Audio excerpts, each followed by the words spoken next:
Pessoal, bom dia a todos. Então, oficialmente, sei que é um prazer estar aqui podendo conversar um pouquinho com vocês. E a gente vai pelos próximos 50 minutos aqui.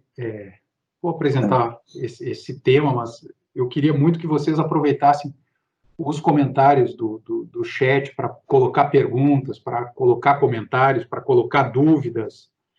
Vale tudo lá, para que no final a gente possa bater um papo de alguns minutos sobre o que a gente viu. Eu vou projetar o material, mas não esperem para o final para colocar perguntas, dúvidas, sugestões. Já vale agora. Todo mundo enxerga o material? Todo mundo está vendo a apresentação? Sim. Legal. Então, vamos lá. A ideia é falar um pouquinho, então, se o mundo virou VUCA logo na minha vez. Vocês veem que pelo título aqui, eu nem fico mais preocupado se o mundo é VUCA ou não. Já estou dando que o mundo é VUCA hoje, mas a dúvida maior é se ele virou VUCA agora, logo que a gente está vivendo aqui, na fase adulta da vida, ou se ele já era VUCA antes. Bom, primeiro, para a gente começar, o que é o VUCA? O que é esse acrônimo, esse termo VUCA?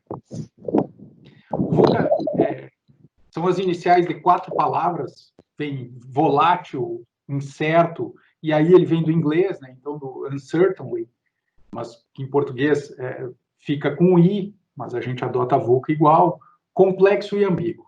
São as iniciais dessas 4 palavras. No final dos anos 80, o exército americano estava fim da Guerra Fria, a União Soviética, que tinha sido o grande inimigo dos últimos 50 anos, estava se desmantelando, estava se dissolvendo, os Estados Unidos restavam como a grande potência mundial, e eles começaram a ver um cenário cada vez maior para o Exército, para as atuações do Exército, para os eventuais inimigos dos Estados Unidos, um cenário que era muito mais volátil e muito mais incerto do que ter um antagonista na União Soviética.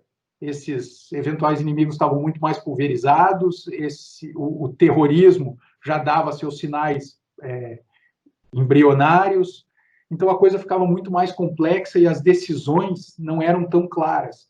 Vem daí, o termo VUCA surge num relatório do Exército Americano, no finalzinho dos anos 80, metade dos anos 90, ele começa a migrar para o mundo da gestão, para o mundo da administração, e ele se prolifera, chega para nós aqui no comecinho do ano 2000.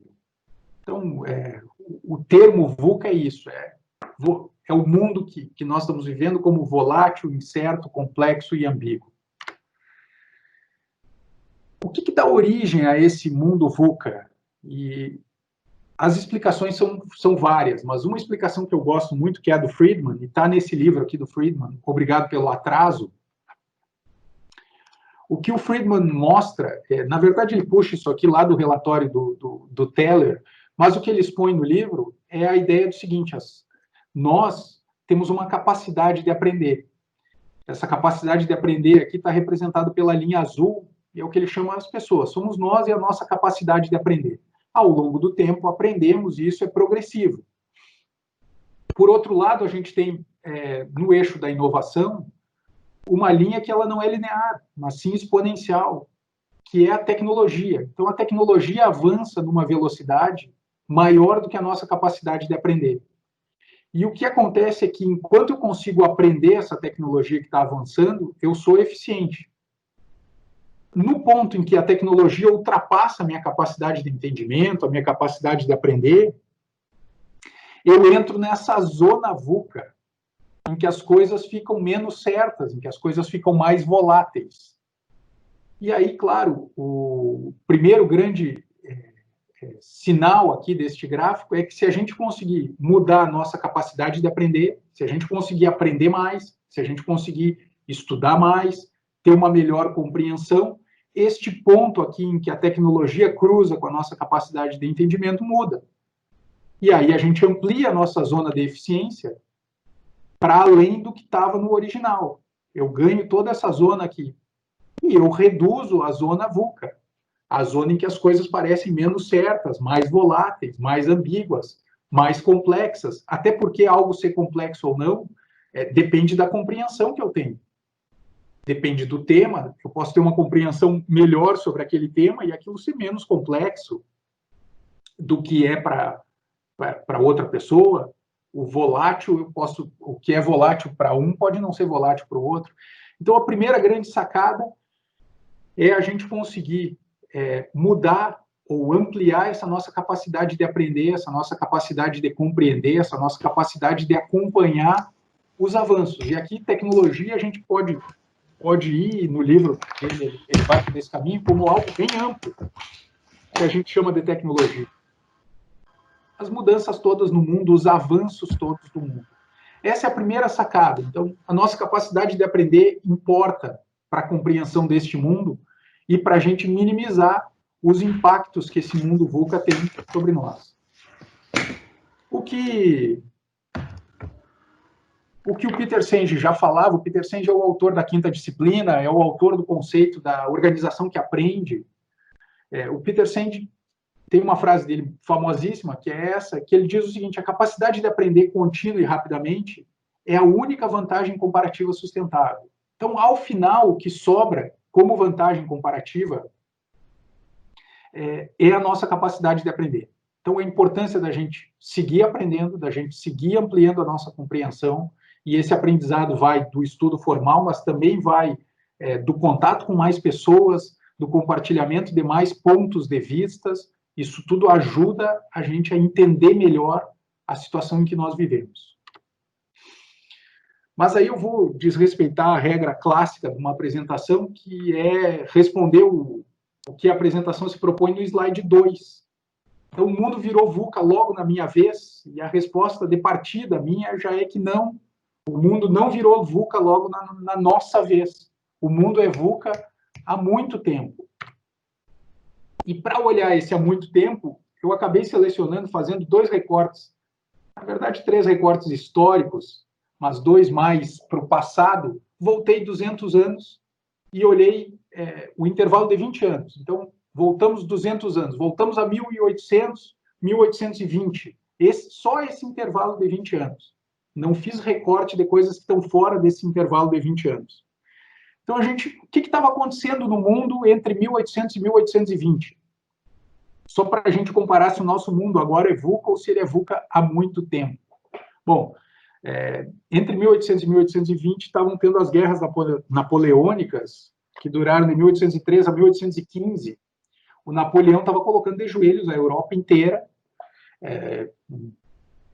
Uma guerra extremamente sangrenta, muito dura, em que o Napoleão domina a Europa e, ao final, vai fazer dois frontes de batalha com a Rússia e com a Inglaterra, que são terríveis, mas antes disso ele dominou toda a Europa. Em 1812, as tropas do Napoleão invadem a Rússia. E aí vocês imaginem, a Inglaterra era o centro do mundo e o centro do mundo está em guerra. Em 1812, então, já na parte final da guerra napoleônica, ele vai perder a guerra em 1815. Em 1812, eles decidem invadir a Rússia. E nessa invasão da Rússia, a tropa do Napoleão é abatida pelo tifo. Então, um problema de saúde gravíssimo recai sobre as tropas do Napoleão e eles vão ainda espalhar esse tifo pela Europa inteira. 1812. 1808, quando as tropas do Napoleão invadem Portugal, a família real portuguesa foge para o Brasil. 1808. Na chegada deles no Brasil, eles fundam o Banco do Brasil. O Brasil não tinha banco, o Brasil era uma colônia muito atrasada, o Brasil não tinha banco. E eles vão, neste mesmo ano, vai começar o primeiro jornal do Brasil. 1808, o Brasil não tinha jornal. Circulação da informação passa a ter um impulso aqui muito grande. 1815, o Brasil vira vice-reino. Oficialmente, ele perde o status de colônia e ele passa a ter autonomia como vice-reino. Claro, está toda a família real aqui no Brasil. Então, vocês imaginem a mudança para quem estava no Brasil, a mudança para aquela corte que vivia da Europa e veio para o Brasil. 1810, começa a independência das Américas. Os libertadores da América, que vão dar nome a esse campeonato que a gente tem aqui de futebol, vão fazer a libertação da América. 1810, a independência do México, 1810, a independência do Chile, a da Argentina ela é um pouquinho mais faseada, mas 1816 a Argentina faz a independência. E para fechar esse ciclo, 1820 vai ter a Revolta do Porto, em Portugal, e a família real, que tinha passado de 1808 a 1820 no Brasil, em 21 ela volta, depois da Revolta do Porto. Mas volta para uma outra realidade. O rei vem para o Brasil absolutista e volta tendo que jurar uma Constituição. Então, nesse tempo, Napoleão já perdeu a guerra. É um mundo em brutais transformações. Tanto quando a gente pensa no Brasil, quanto a gente pensa na Europa, são brutais mudanças. A gente dá um salto 100 anos e vai para o intervalo de 1900 a 1920.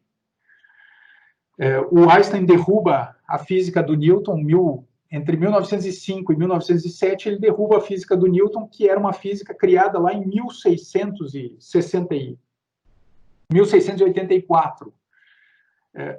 Energia elétrica nas ruas do Rio, 1904, o Rio começa a ter energia elétrica. 1913, o Ford cria o conceito da linha de montagem e vai mudar a indústria do mundo para sempre com o conceito de linha de montagem. A Europa está toda vivendo uma paz armada, porque a iminência de um conflito armado é evidente, todos os países estão se armando, e o Japão está com o seu imperador aqui, era o Taisho na época, começando a expansão. O Japão está vendo que não tem mais matéria-prima e começa a sua expansão, invade a China, invade a Manchúria. Em 1914, o Ford distribui lucros da Ford Motors. Isso aqui era algo impensável para a época. De 14 a 18, o mundo entra na Primeira Guerra Mundial. 1917, a Revolução Russa. A Rússia sai da guerra e vai para um outro regime. O comunismo, a Revolução Comunista, se impõe na Rússia. 1918, o tifo lá de 1812, das tropas do Napoleão. 1918, a gripe espanhola. 1919, a primeira empresa aérea comercial do mundo é fundada, que é a KLM. E aí o transporte aéreo vai se expandir no mundo. Aquilo que era só de navio, levando muito tempo, passa a contar com o transporte aéreo. Fim da Primeira Guerra Mundial, uma nova paz armada. Um novo conflito se desenha logo à frente. Então, a partir de 1918, a paz armada na Europa. E aqui um recortezinho especial, imigração alemã para o Brasil. De 1904 a 1913, 33, quase 34 mil alemães vieram para o Brasil. De 1914 a 1923, mais 30 mil. Vocês imaginem o que é deixar o seu país, aonde nasceu, cresceu, e vir para um país totalmente novo, pouca informação, lugar incerto, condições incertas. É nesse cenário que essas 178 famílias, em 1919, saíram de Wittenberg e vieram para o que seria hoje Panambi. 1919. Então, de novo, é um mundo aqui em efervescência, é um mundo em brutais mudanças, e é um mundo enfrentando também, não por acaso, está pincelado nos dois, problemas de saúde, pandemias graves de saúde. Quando a gente vai para o nosso passado não tão distante, e aí nós vamos dar uma olhadinha no começo dos anos 2000, estoura a bolha das .com. A gente tem o final da década de 90, as empresas de informática com enorme destaque na Bolsa, principalmente na Bolsa americana. Em 2001, tem um crash, essas empresas quebram, se faz uma reavaliação do valor, que é sempre o que acontece quando as bolhas estouram, e essas empresas não param mais em pé. Então, estoura a bolha das .com e 11 de setembro, os Estados Unidos sofrem o ataque daqueles 2 aviões nas Torres Gêmeas e o mundo é posto de perna para o ar. Então, a grande potência que tinha sobrado, a potência soberana do mundo, tem um ataque no seu coração financeiro, cultural, que é Nova York, no seu símbolo, que eram as Torres Gêmeas do World Trade Center. A economia vai avançar e troca-se, então, a bolha das empresas .com pelo mercado imobiliário. Só que isso vai até 2008. 2008, o Lehman Brothers quebra e puxa com essa quebra dele a economia mundial inteira. 2009, o mundo está vivendo o surto da gripe suína. O H1N1 está afetando o mundo inteiro e, claro, está afetando a economia. E já era uma economia que vinha cambalhando da grande crise de 2008. É neste começo dos anos 2000 que o BRICS vai aparecer para o mundo e vai tomar relevância, e as projeções vão dar indicações de que os emergentes vão crescer muito mais do que as potências consolidadas, e aparece cada vez mais forte neste cenário China, Rússia, Índia, Brasil, África do Sul também aparece aqui. E aí, 3 capas da The Economist resumem um pouco o que foi esse período do Brasil. Essa primeira capa aqui é de 2009, e ela diz o seguinte: olha, o Brasil decolou, a economia do Brasil decolou, o Brasil está dando certo, o Brasil dá certo. 2009. 2014, a capa da The Economist pergunta o seguinte: o Brasil estragou tudo, setembro de 2013. Então, esta aqui é 2009, essa aqui é setembro de 2013. E a capa de agosto do ano passado, ela traz o seguinte: o relógio da morte, o relógio mortal para a Amazônia. E aqui está o mapa do Brasil. Então, as 3 capas da The Economist resumem um pouquinho o que foi esse período aqui de 2000 a 2020. Uma grande euforia, uma convicção de que agora o Brasil estava dando certo. Logo depois, 2009 para 2013, será que o Brasil estragou tudo? Isso era 2013, nós ainda nem tínhamos passado pelos anos terríveis de 2015, 2016. E agosto do ano passado, a preocupação com a Amazônia. Claro, neste período aqui, para encerrar o 2020, surgiu a pandemia do Covid-19, que é algo gravíssimo que nós estamos vivendo. Mas esses 3 recortes para mostrar o seguinte: o mundo não é VUCA hoje, o mundo é VUCA há muito tempo. E se o mundo é VUCA há muito tempo, o que cabe para nós é lidar com esse mundo. E agora vem como é que eu lido com ele? Já que ele não está VUCA agora, ele é VUCA há muito tempo.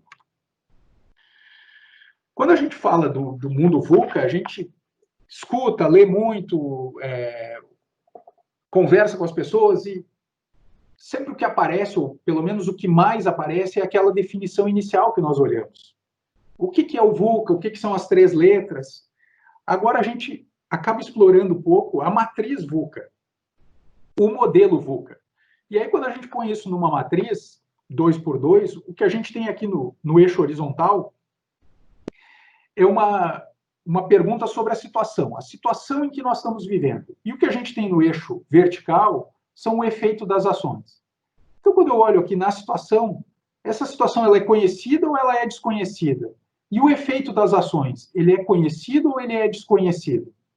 Bom, se eu estou vivendo uma situação em que ela é conhecida e que o efeito das ações que eu tomo também são conhecidos, eu estou vivendo numa situação volátil. Mas por que volátil? Bom, ele é volátil porque a taxa de mudança é maior do que a minha capacidade de adaptar. Mas se eu olhar isso ao longo do tempo, eu vou me adaptar. Eu, eventualmente, só preciso de mais tempo. Em algumas situações, a gente não tem esse tempo. Mas eu conheço a situação, eu sei o que eu estou vivendo e eu sei o efeito das ações. O detalhe aqui é a taxa de mudança, maior do que eu consigo me adaptar. Quando é que a gente vive esse tipo de coisa? Quando é que a gente está vivendo uma situação volátil? Quando a demanda cai. E aí vamos lembrar da crise de 2008. A gente vinha fazendo um excelente ano, e aqui eu estou olhando com a visão da Bruni para essa matriz. A gente vinha fazendo um excelente ano em 2008, e quando a gente chegou em setembro, quebra do Lehman Brothers, os sinais de que as coisas não iam tão bem, notícias vindo dos Estados Unidos. Quando a gente chega em novembro, está evidente que vai ter uma parada. Quando a gente chega na metade de novembro, os clientes fecham os portões. E eles não trabalham o dezembro e eles não trabalham o janeiro de 2019. O que nós esperávamos? Adequação dos pedidos, reduções, não fechar os portões como eles fecharam. E aí a demanda desapareceu. Aquele dezembro não teve demanda em 2018. Isso é uma mudança numa taxa maior do que a gente consegue se adaptar. Outro exemplo disso é o fornecedor parar. Em 2010, o Ministério Público fechou a Gestamp Gravataí e a gente viu a demanda de Gravataí desaparecer, porque a Gestamp foi fechada, 3 horas depois a GM estava sem peças. A Gestamp foi fechada por um detalhe de segurança do trabalho. E totalmente inesperado, totalmente abrupto, a gente foi avisado, olha, a Gestamp teve um problema com o Ministério Público e a GM já está sem peça, nós vamos parar de puxar peça de vocês. A crise do alumínio, aquela de 5 de março de 2018, teve 2 temporais que afetaram a Novelis, um dia 4 e um dia 8 de março. E a Novelis era o nosso único fornecedor de alumínio. E nós ficamos sem alumínio de uma hora para outra. Nós olhamos porque a Novelis tinha pronto no estoque, mais do que nós tínhamos no estoque, e aquilo era começo de março, e nós não chegávamos ao final de abril com os estoques que a Novelis tinha. E simplesmente não tinha mais alumínio. A taxa de mudança entre ter o produto disponível e não ter mais foi muito rápida. Isso acontece com chuvas de granizo, que afetam as nossas casas, nesse caso afetaram a Novelis. Se a gente pegar a crise da CSN ano passado, que a gente ficou sem material, começo desse ano, finalzinho do ano passado, problema no alto forno, começo desse ano a gente sem material para produzir o eixo. Essas são taxas de mudanças muito grandes. E a nossa capacidade de adaptação não consegue acompanhar essa taxa de mudança. É claro que a gente aprende e melhora essa nossa taxa de adaptação, essa nossa capacidade de adaptação. Agora, quando eu tenho uma situação que ela é conhecida, mas o efeito das minhas ações é desconhecido, eu estou na incerteza. E aí o resultado é imprevisível, já que eu não conheço o efeito das ações. O que eu estou fazendo vai gerar qual resultado? Quando é que eu vivo isso? Mudança tecnológica, rumo de política, legislação. 2014, a legislação do Brasil dizia o seguinte: a partir deste ano, os carros precisam ter airbag frontal. A GM adaptou o Celta para ter airbag frontal. O Celta é um projeto bem mais antigo, ano 2000, nasceu sem airbag, não era uma exigência. E agora, semana passada, a GM está chamando um recall dos airbags do Celta. Então, uma mudança de legislação gera uma necessidade de adaptação que gera um recall em 2020, 6 anos depois. Briga entre países. Nós estávamos agora no meio da pandemia, algo gravíssimo já, e a gente tinha uma discussão entre Rússia e Arábia Saudita que derrubou o preço do petróleo, fez com que algumas empresas tivessem que pagar para mandar petróleo, algo que nós nunca tínhamos vivido. Greve dos caminhoneiros em 2018. Nós já tínhamos convivido com 3 paradas de caminhoneiros. As paradas tinham durado entre uma tarde e 2 dias. A parada mais longa que nós tínhamos vivido eram 2 dias e não era uma parada total, eram pontos. Então, nós estávamos na greve dos caminhoneiros, quando ela começou, uma situação conhecida para nós. Já tínhamos passado por 3 paradas.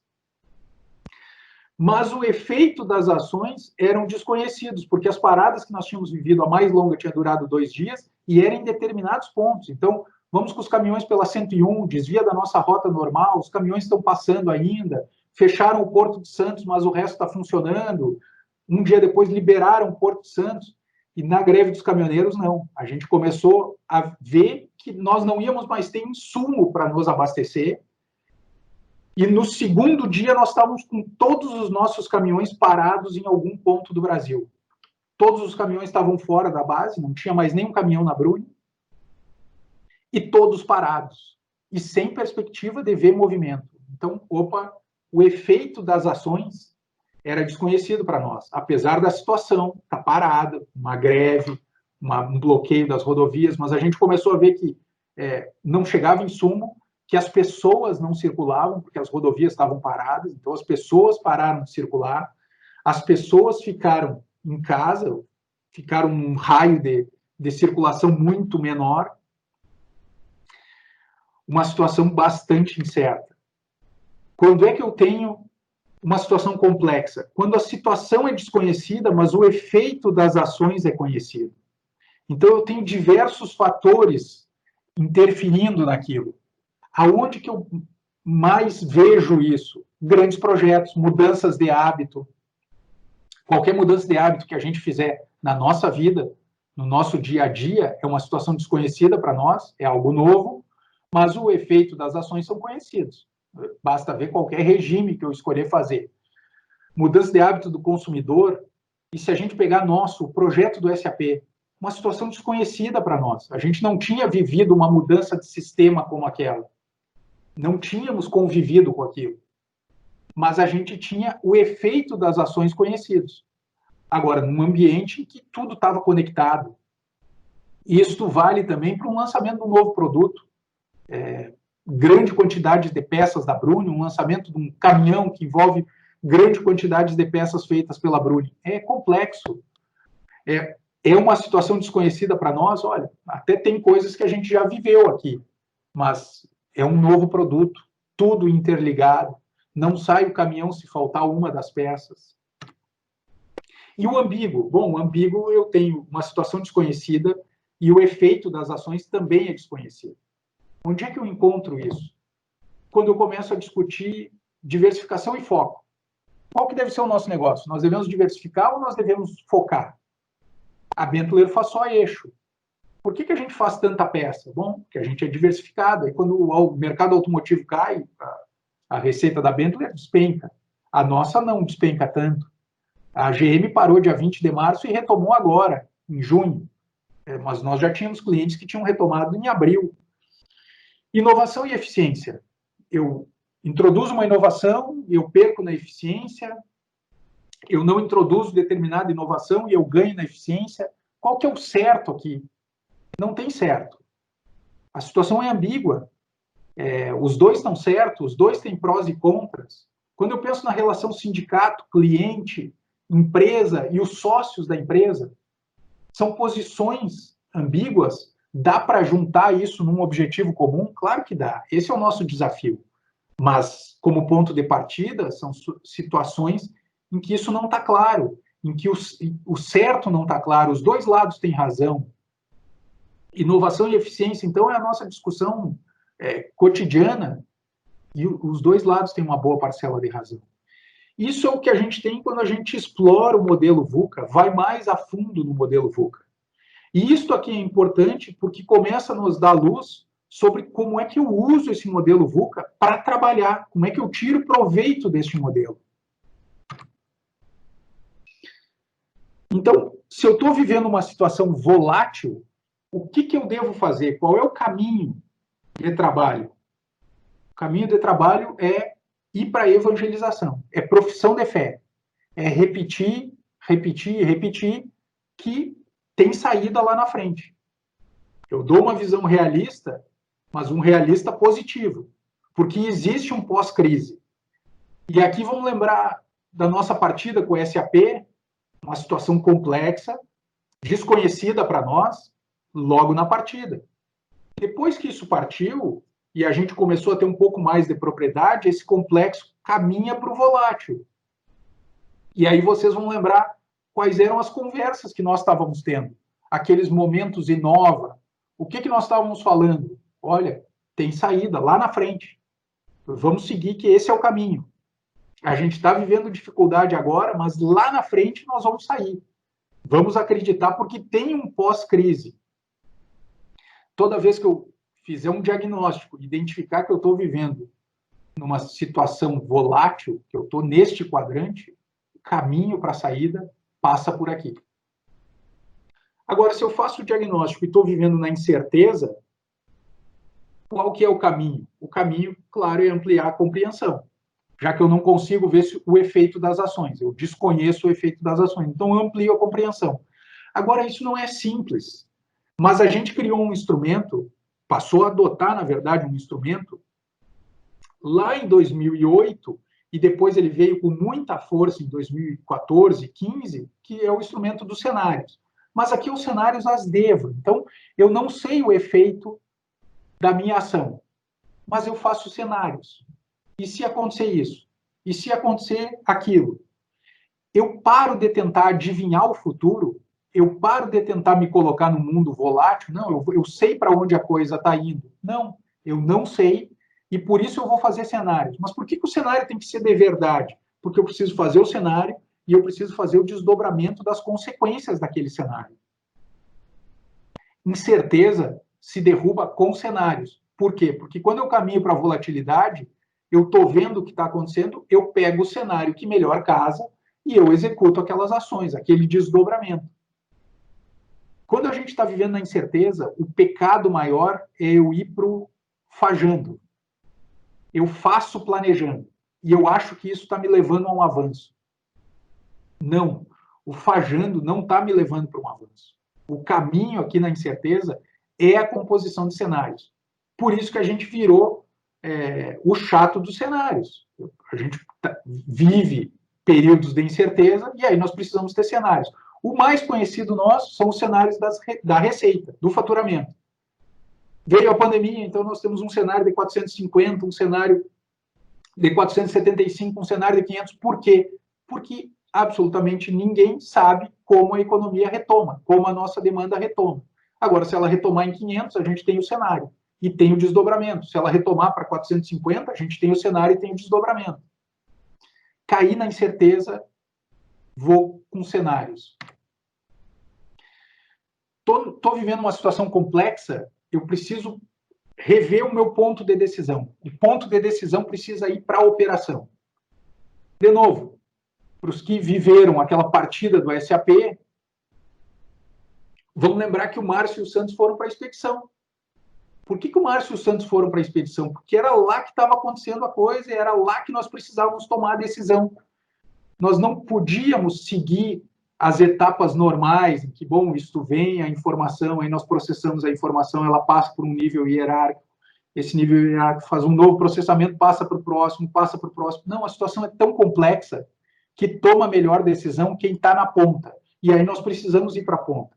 Vocês vão lembrar que o Márcio e o Santos passaram um bom tempo na expedição, porque nós tínhamos uma necessidade de tomada de decisão lá, no momento, com rapidez, porque a situação era muito complexa.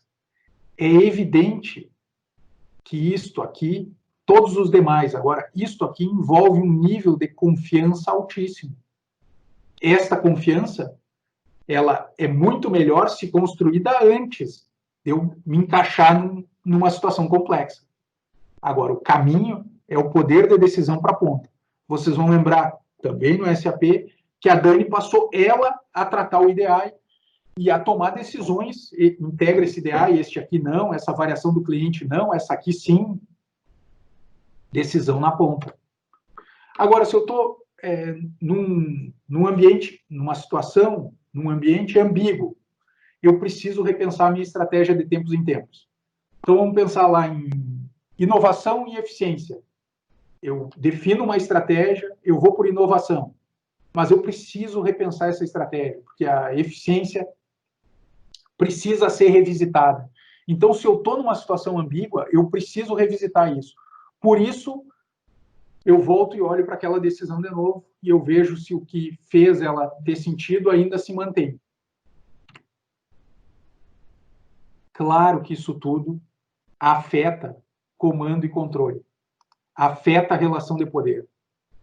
Essas mudanças que nós falamos, esta é a mais evidente, mas tudo isso aqui afeta a relação de poder. Então, vocês que têm papéis de liderança, entender onde a gente está e entender como essas relações de poder se colocam. E aqui eu separei para a gente pensar um pouquinho no caso do Covid. Quando eu olho para a matriz VUCA e tento entender o que aconteceu do ponto de vista do Brasil no caso do Covid. Nós estávamos lá entre dezembro de 2019 e janeiro de 2020, recebendo as notícias, olha, tem uma gripe lá na China, parece que é uma coisa lá num mercado, alguém comeu um morcego, de novo uma gripe na China, a China é isso, as gripes vêm de lá, e aí em janeiro sai a notícia que tem um surto na China, aparentemente concentrado numa cidade, e eles decidem isolar essa cidade. Então, nós estávamos ali naquele dezembro, janeiro, vivendo uma situação desconhecida para nós e com efeitos das ações desconhecidos. Nós, como Brasil, uma situação ambígua em que nós recebíamos uma ou outra informação, processávamos aquilo, não, é mais uma, já teve a SARS caminhou, chegou no Canadá, estávamos no ambíguo. O que aconteceu de fevereiro a março é que nós fomos para o incerto.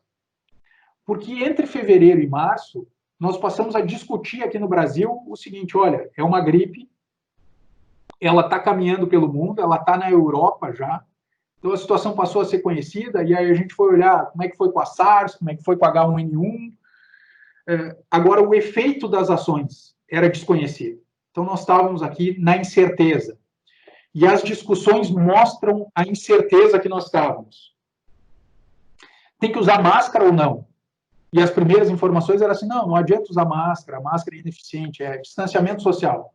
E a cloroquina, a hidroxicloroquina? Olha, parece que resolve, parece que ajuda, parece que não. E faz lockdown, estão fazendo lockdown, o que é o lockdown? A Itália fez, não fez? A China tinha feito, mas só numa região. E quanto tempo dura o lockdown? Olha quantas incertezas no ar. O que vem depois do lockdown? Como é que sai do lockdown? Eu fiz lockdown, agora como é que sai do lockdown? Esse era o nosso fevereiro, março. Quando a gente faz um recorte de abril a julho, nós já estamos com outras discussões. Nós estamos discutindo o seguinte, a bandeira não era vermelha sexta-feira, e aí virou laranja segunda-feira, e alguns amigos gremistas disseram que virou azul depois. Que bandeira é essa que muda tanto?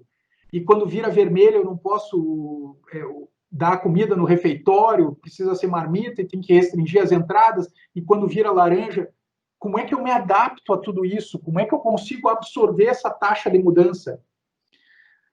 Dá para passear ou não dá para passear? Dá para circular ou não dá para circular?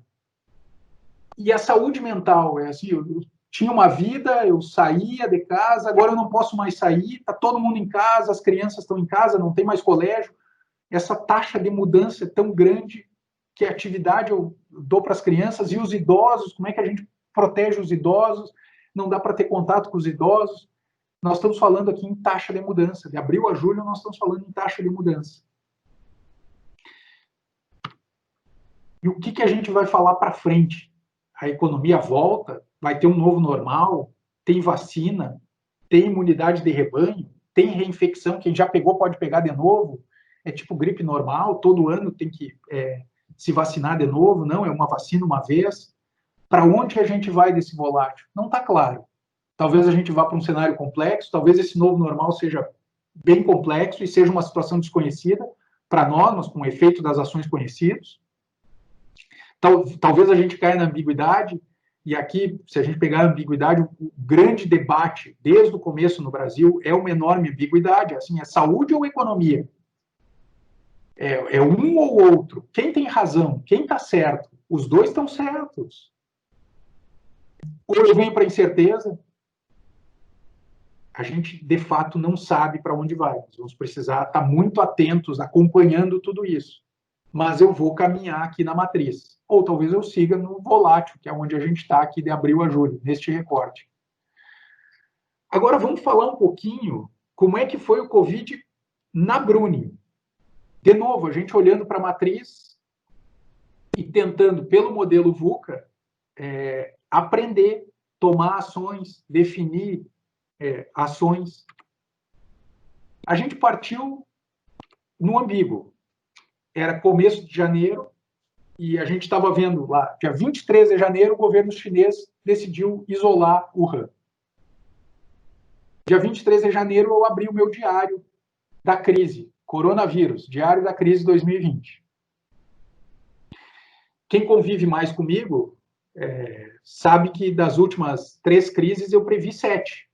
Então, eu tenho essa predisposição para prever crise. Das últimas 2, eu previ 7. 5 não aconteceram. Mas eu vou juntando material, eu vou relatando isso, porque tem enormes aprendizados.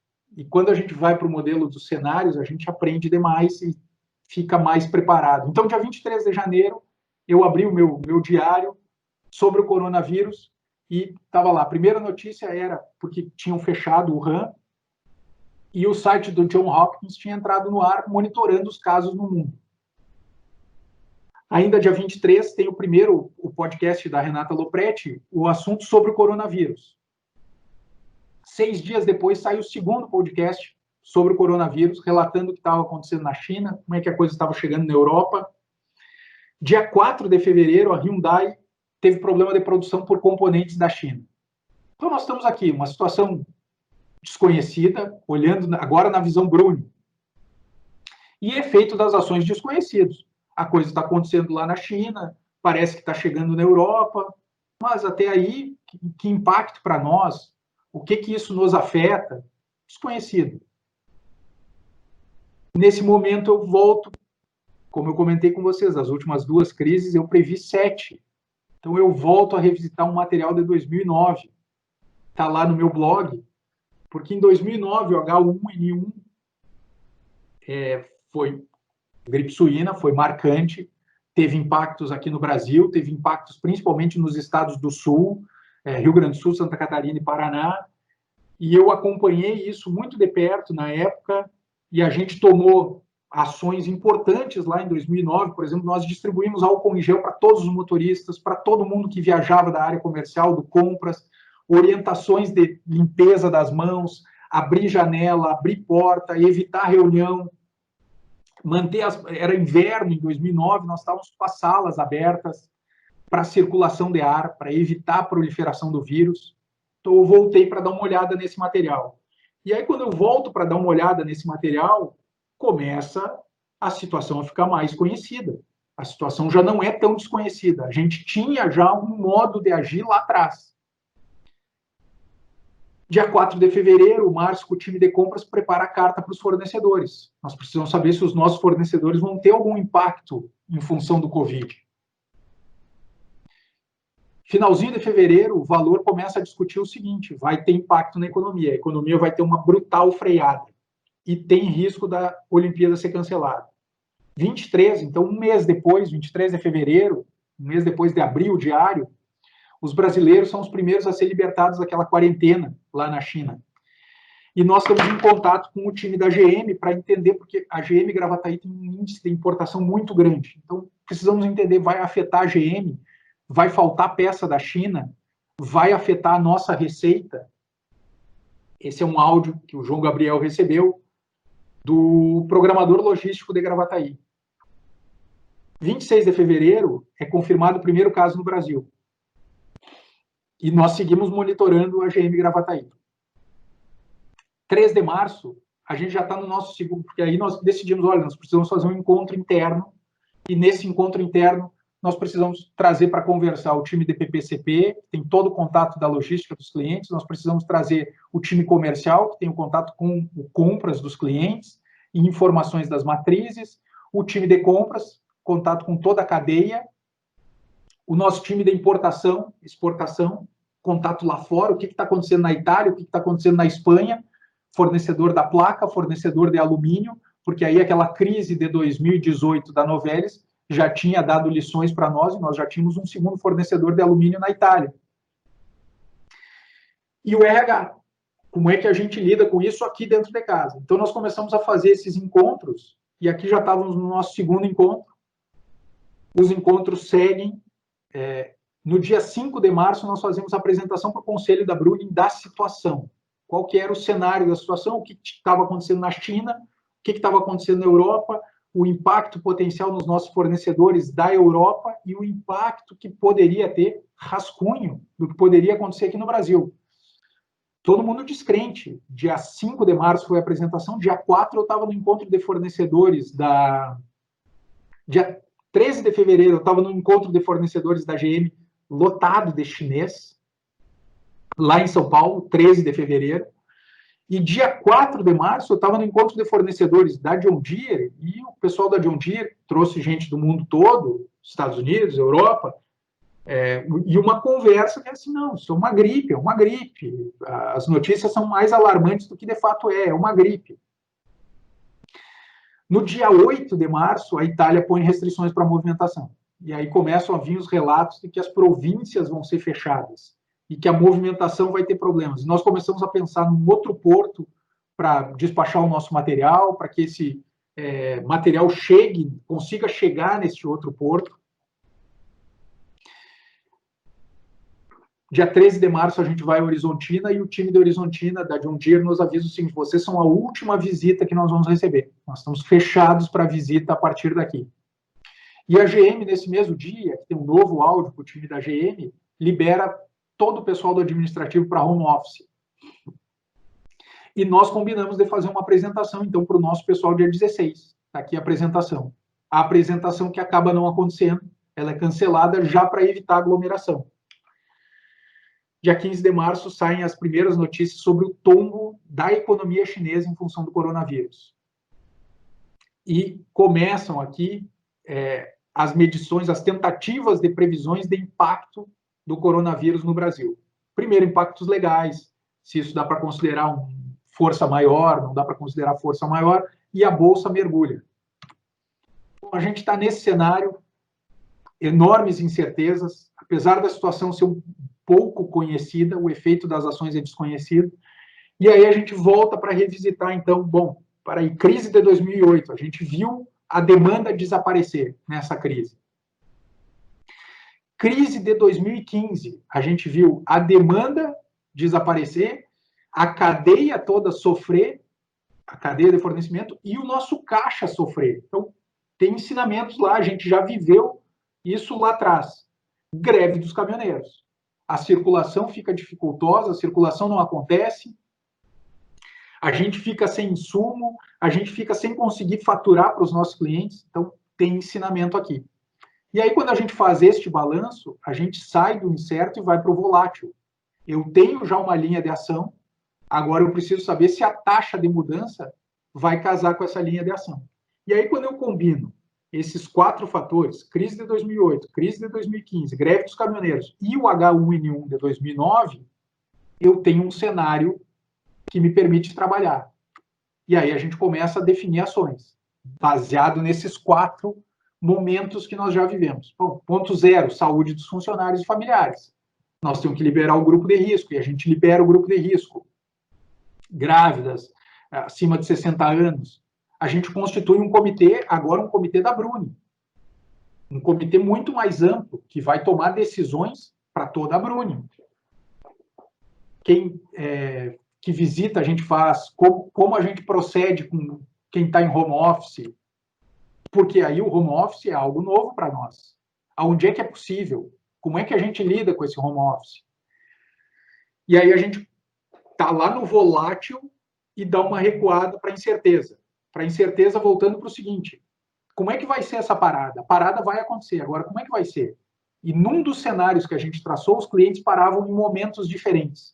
E este era o pior cenário para nós, porque aí nós não conseguíamos fasear as nossas paradas em momentos diferentes e nós íamos carregar custos que seriam maléficos.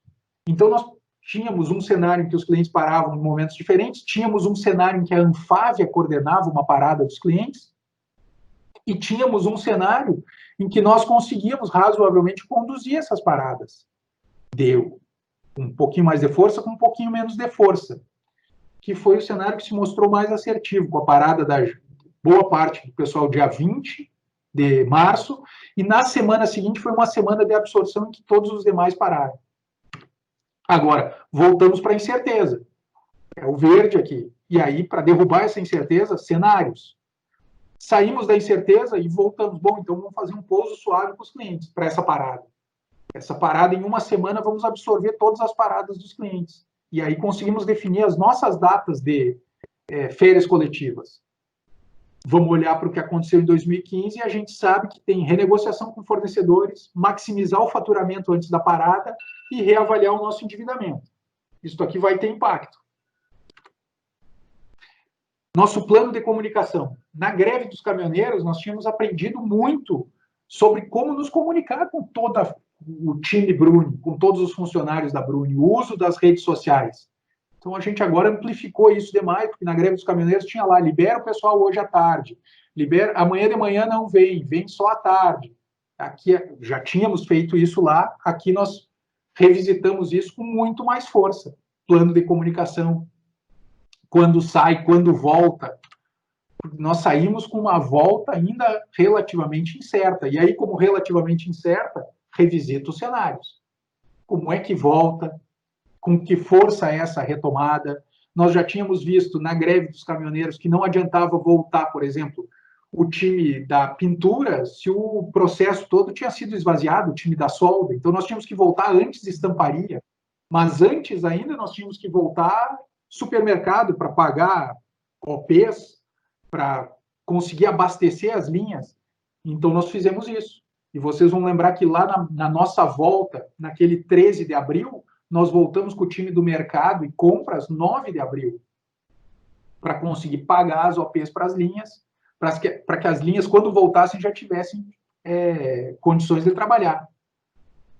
Revisitamos os cenários das voltas, e aí nós voltamos para um cenário volátil, em que todos aqueles cenários de como voltar impactavam em revisão da nossa jornada de trabalho, banco de horas, suspensão de contratos, férias. Como é que nós íamos manejar tudo isso?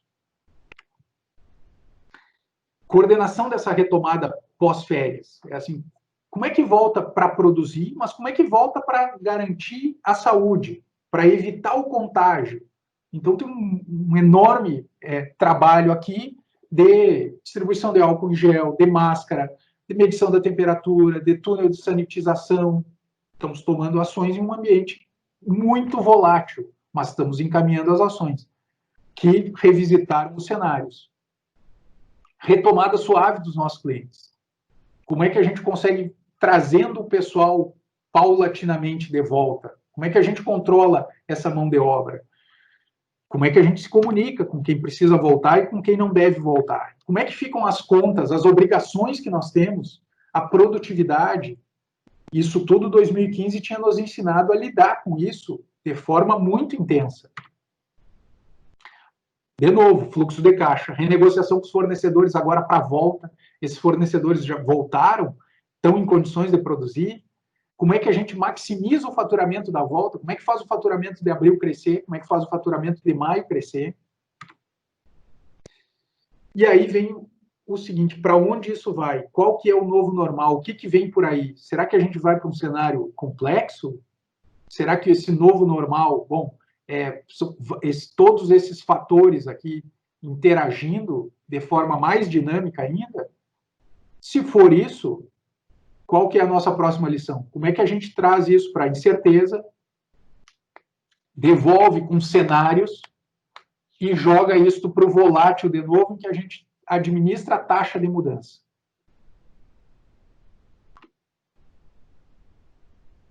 Resumir tudo isso. O que está acontecendo? Eu já vi algo semelhante? Foi o que a gente fez. A gente revisitou algo semelhante. Sim, eu já vivi algo semelhante. Não é igual, não serve tudo que eu fiz aqui, mas também eu fiz coisas erradas aqui, mas tem enormes aprendizados, então revisito o semelhante. É uma guerra ou é uma batalha isso que nós estamos entrando? É algo que nós vamos aqui ter uma luta e isso vai passar, ou é algo que vai ter várias lutas? Bom, é algo que vai ter várias lutas, então eu preciso preparar o espírito do time todo para isso. Feito esses dois passos, onde é que eu estou na matriz VUCA? Eu estou no quadrante da incerteza, eu estou no volátil, eu estou no complexo, eu estou no ambíguo, e isso aqui se mexe. Nós nos mexemos aqui. Bom, eu estou na incerteza, então eu vou para o PDCA, eu planejo cenários, eu executo cenários, eu checo, eu estou no volátil, eu vou para o PDCA, eu planejo a minha forma de trabalho aqui, eu listei várias ações, só que tem um plano por trás. Como é que eu executo tudo isso? Como é que eu checo se isso aqui tudo está funcionando? Está todo mundo usando máscara? Não está? Tem aglomeração nas salas? Não tem? Eu estou rodando PDCA. Esse é o caminho. Isso vale para o Covid e isso vale para outras diversas situações nossas de trabalho, nossas do dia a dia. Já vivi algo semelhante? É uma guerra ou uma batalha? Onde é que eu estou na matriz VUCA? E rodo o PDCA. Esse é um bom caminho para nós. Agora, isso é tudo? Não, não é tudo. O trabalho não termina. Vocês sabem disso melhor do que eu. E a gente não vive equilíbrio estável. A maior parte dos equilíbrios que nós vivemos são equilíbrios instáveis. Então, eu não tenho a situação em que a bola está aqui no fundo do poço e eu faço uma força para cá e ela se mexe, mas ela volta para o ponto de equilíbrio. O que eu mais tenho na vida são situações de equilíbrio instável. Um esforço para cá e essa bola rola para baixo. Um esforço para lá e ela rola para baixo. E eu recompor esse equilíbrio demanda esforço, demanda trabalho, demanda as ações. E aí vem o fechamento, que talvez seja o mais importante, que é a mente conectada tem mais chance de identificar o que é o incerto e levar para o volátil, lá no quadrante VUCA. Então, eu saio do incerto e vou para o volátil. Identifico que eu estou no incerto, jogo cenários, trabalho em cima deles e vou para o volátil. Identificar o que é o complexo para não virar o caos. A gente não falou do caos, mas o caos é o passo adiante do complexo. Na situação de caos, eu tenho outra forma de agir ainda, porque eu preciso primeiro limpar. Antes de tomar qualquer ação, eu preciso limpar a situação. E evita com que o ambíguo se torne paralisante, porque o ambíguo é um convite para eu paralisar. Qual que é o certo aqui? O que eu faço? E aí eu paro e acabo não fazendo nenhum nem outro. O que é essa mente conectada? É a nossa capacidade de aprender, a nossa capacidade de compreender, a nossa capacidade de conviver e ouvir o outro, e ouvir o posicionamento do outro, e entender o posicionamento do outro, e construir um posicionamento que não é nem do outro e nem meu, mas é um posicionamento melhor para a situação, que é uma combinação. Este é o caminho para nós. Um fato, pessoal, o que nós estamos vivendo, Covid, vai passar. E quando a gente estiver vivendo um momento muito positivo, receita, negócios, também vai passar. Porque o ponto é esse, as coisas passam. Essa é uma frase que a gente pode ter sempre em mente, que nós estamos vivendo vai passar. E aí, por fim, vem o seguinte, não deu para se preparar para essa crise agora, se prepara para a próxima, porque outras virão. E quanto mais preparado a gente tiver, menor vai ser o impacto. Talvez o que a gente classificou como incerteza, na próxima seja só volátil. E talvez o que foi volátil nessa, não seja nem volátil na outra. A gente passa e isso vire uma força. Lembra Novelis, único fornecedor de alumínio? Agora eu tenho Novelis e Profilglass. Opa, eu tenho um problema com um, eu migro para o outro. E nesse caminho, até chegar na Profilglass, a gente andou por alumínio da China, alumínio da distribuição, a gente aprendeu muito sobre abastecimento de alumínio. E aí o que era volátil antes, pode não ser volátil agora. Para encerrar, eu queria sugerir duas leituras aqui para vocês, mas só antes lembrar que tem 3 tipos de leitura. Né? A gente faz leitura de entretenimento, Harry Potter, Senhor dos Anéis, 50 Tons de Cinza, o que for, é leitura de entretenimento. É como a gente vê um filme, olhar a TV, ver uma série. A gente tem leitura de informação, então leio jornal, leio as coisas da internet, eu estou bem informado sobre o que está acontecendo, mas a gente tem uma leitura básica, uma leitura de formação. São coisas que nos levam para outro patamar de compreensão, de formas de trabalho, de produtividade. Então, eu queria sugerir para vocês, acho que o momento cabe, a leitura deste livro aqui, que se chama Chernobyl, 1h23 e 40 segundos, que é o livro em que se baseou a série. Quem puder ler o livro, vale a pena ler todo o livro. Quem quiser ler um resumo bem superficial, tem lá no meu blog um resumo do livro. Na verdade, são as partes que mais me chamaram a atenção do livro. É uma leitura rápida lá, passa lá no blog, vai ler o resumo. Tem resumo de vários livros lá no blog, livros de gestão, de negócios, de história. Vale a pena dar uma lida, mas quem puder, lê o livro. E o segundo livro que eu queria sugerir é o Antifrágil, do Nassim Taleb. O Nassim Taleb, o livro mais conhecido dele é o Cisne Negro, mas o Antifrágil também é um livro muito bacana, porque ele traz um conceito do seguinte: o antifrágil é a combinação da agressividade com a paranoia. Elimina suas desvantagens, proteja-se contra danos extremos e deixem as vantagens dos cisnes negros positivos, que são as grandes mudanças inesperadas, cuidarem de si.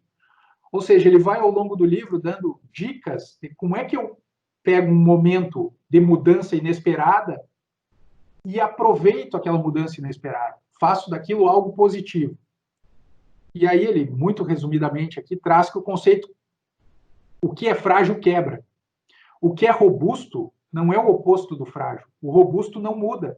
E isso, às vezes, é tão mal quanto quebrar. Mudar é importante nesse mundo de grandes mudanças que a gente viu. O oposto do frágil é o antifrágil, que se beneficia das falhas. E aqui o primeiro exemplo que aparece é a biologia, em que a gente tem as falhas acontecendo e a preservação do mais bem adaptado. Então, este perdura. O antifrágil precisa de tempo, precisa de encontros, precisa dessa conexão entre pessoas, e é assim que se supera os cisnes negros. Então, vale a pena a gente trabalhar no antifrágil já desde hoje, e, de novo, não deu para se preparar para essa crise, se prepara para a próxima, porque outras virão. Eu espero que vocês tenham gostado, esse era o material que eu tinha preparado, eu novamente agradeço e estou aberto a perguntas, dúvidas, sugestões. Muito obrigado, pessoal.